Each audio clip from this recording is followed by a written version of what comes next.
जिल्हाधिकाऱ्यांना च्या पत्राने ह्या नोटिसा किंवा ही वसुली थांबू शकते का? कारण आपल्याला माहित आहे की ज्यावेळेस मुख्यमंत्री मराठवाडा दौऱ्यावर आले होते त्यावेळेस त्यांनी सांगितलं होतं की ही टंचाई समजून टंचाईमध्ये ज्या उपाययोजना असतात त्या उपाययोजना आपण लागू करू. ह्या क्षणापर्यंत तरी अजून शासनाकडनं टंचाईच्या ज्या उपाययोजना असतात त्याप्रमाणे ओला दुष्काळ जरी त्यांच्या व्याख्येत नसला, टंचाईमध्ये ज्या उपाययोजना असतात त्याप्रमाणे लागू करण्याचे जे आश्वासन मुख्यमंत्र्यांनी लातूर जिल्ह्यात आल्यानंतर दिलं होतं त्या आश्वासनाचा एकही साधा अर्धासवा शासनानं निघालेला नाही. आपण बघतोय की त्या दिवशीही उद्धवजी ठाकरे साहेबांना काही शेतकरी भेटले होते. त्यावेळी ठाकरे साहेबांनी सांगितलं होतं की अशा नोटिसा पाठवू नका. शासनानं त्यांना सूचना करायच्या सूचना दिल्या होत्या, परंतु शासनानं काहीच केलं नाही.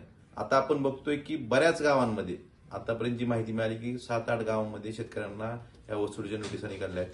त्याचबरोबरीनं जिल्हा मध्यवर्ती बँकेनं शेतकऱ्यांच्या शेती कर्जाच्या वसुलीसाठी 101ची कारवाई ज्यानुसार शेती त्यांची जप्तीची नोटीस जी प्रक्रिया असते ही प्रक्रिया सुद्धा सुरू केलेली आहे. धाराशिव जिल्ह्यात जवळपास 1369 शेतकऱ्यांवर 101च्या कारवाईनुसार प्रक्रिया सध्या प्रस्तावित केलेली आहे, सुरू केलेली आहे.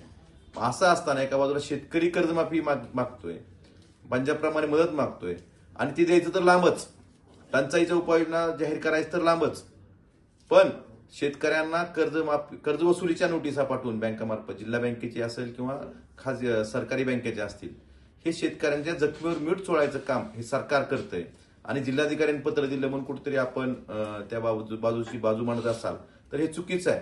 मुख्यमंत्र्यांनी याबाबत स्पष्ट आदेश दिले पाहिजेत, ह्या वसुल्या थांबल्या पाहिजेत आणि तात्काळ शेतकऱ्यांना आता 3400 रुपये एकर प्रमाणे तुम्ही जाहीर केलंय त्याची वाढ कधी देणार आणि पंजाबप्रमाणे जी मागणी आहे शेतकऱ्यांची ही करणार का नाही.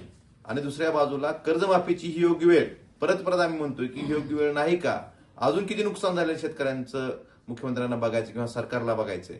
तर ही गोष्ट आता तरी तुम्ही समजून घेतली पाहिजे आणि पंचनामे बाकीच्या गोष्टीच्या मध्ये न पडता तुम्ही शेतकऱ्यांना आज तरी तुम्ही टंचाईच्या बाबतीतल्या ज्या उपाययोजना जाहीर कराव्या आणि 50,000 रुपये प्रमाणे शेतकऱ्यांना पंजाबच्या शेतकऱ्याप्रमाणे नुकसान भरपाई ऑगस्टपर्यंत जरी पैसे आले असले, आता 8,500 शेतकऱ्यांना पैसे मिळत आहेत. जूनपासून जे पाऊस पडला ते 50,000 प्रमाणे ती नुकसान भरपाई आणि कर्जमाफी ही तात्काळ जाहीर करावी हे सरकारला आमचं सांगणं आहे. आणि नाहीतर आम्ही शिवसेना उद्या या नोटिसीची होळी तर करणारच आहोत, परंतु मराठवाडा स्तरावर माननीय उद्धवजी ठाकरे साहेब यांच्या नेतृत्वाखाली कर्जमाफी आणि हेक्टरी 50,000 अनुदान यासाठी सुद्धा शिवसेनेचा मोर्चा निघणार आहे.